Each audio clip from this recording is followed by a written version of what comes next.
जन सुराज जिस सोच से इसकी शुरुआत हुई और जिस विचार को लेकर प्रशांत किशोर जी आगे बढ़े, उसमें जो सबसे महत्वपूर्ण कड़ी है वो पलायन की है।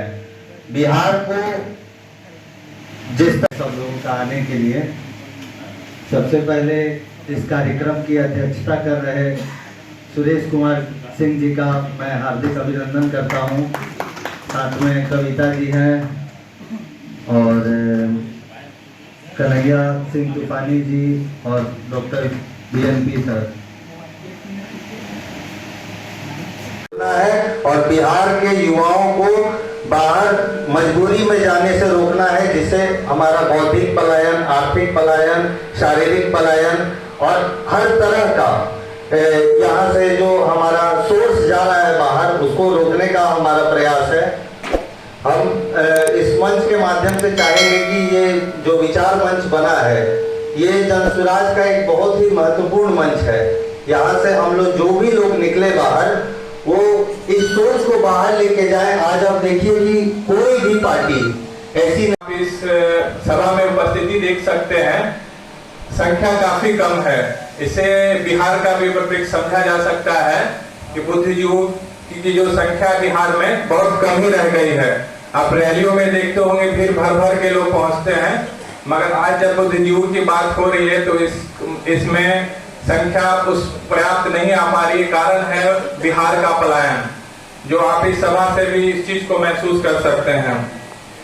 जब बात बिहार की पलायन की है तो मुख्यतः इसमें हमें समझना होगा कि पलायन कहाँ कहाँ हो रही है। मोटे तौर पर यदि हम लोग कहें तो हमें लगता है कि यहाँ से केवल लेबर ही हम लोग बाहर भेज रहे हैं, मगर जो अभी बिहार की स्थिति है, करूंगा कि बिहार सारे भारत में सबसे अधिक पैसा देने वाला भी राज्य है।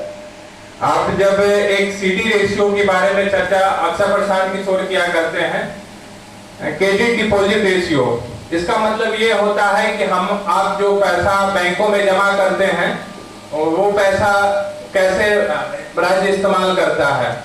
आपको बताना चाहेंगे कि बिहार का तकरीबन जो भी हम बैंकों में अपना पैसा रखते हैं, उसका मात्र 40% ही हिस्सा हमारे बिहार के डेवलपमेंट का है। हर व्यवस्था होने के बावजूद भी हम आज पिछड़े हैं।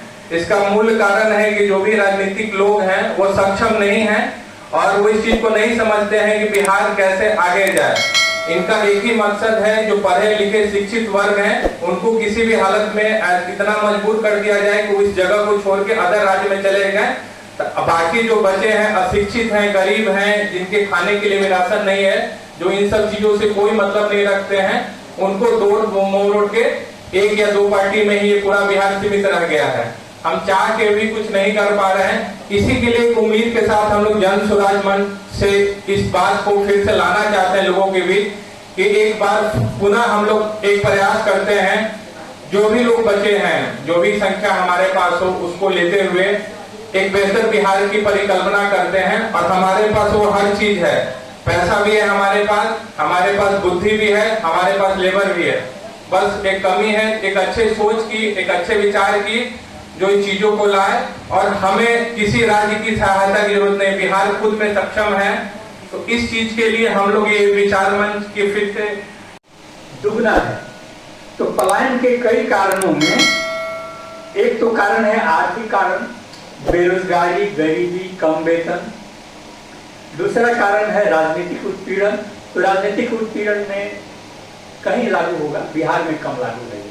जैसे कि राजनीति से प्रताड़ित होकर रोहिंग्या के लोग या यहूदी लोग विश्व भर से भाग के इजराइल आ गए, वो समस्या यहाँ नहीं है।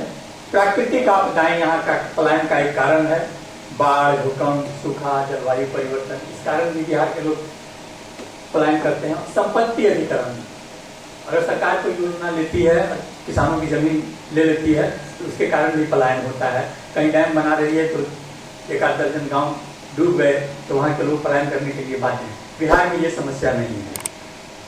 लेकिन स्वेच्छा से आकर्षण के कारण जो पलायन होता है, पढ़े लिखे लोग, डॉक्टर लोग दिल्ली में, गुड़गांव में और पटना में जो बस रहे हैं, इंजीनियर लोग चेन्नई और बेंगलोर और कहाँ बस रहे हैं, ये स्वेच्छा का पलायन है। और स्वेच्छा से, और इस पलायन का कारण भी है कि यहाँ नौकरी नहीं है, अच्छी नौकरी नहीं है, उनकी योग्यता के अनुसार सुविधाएं नहीं है। आंतरिक पलायन का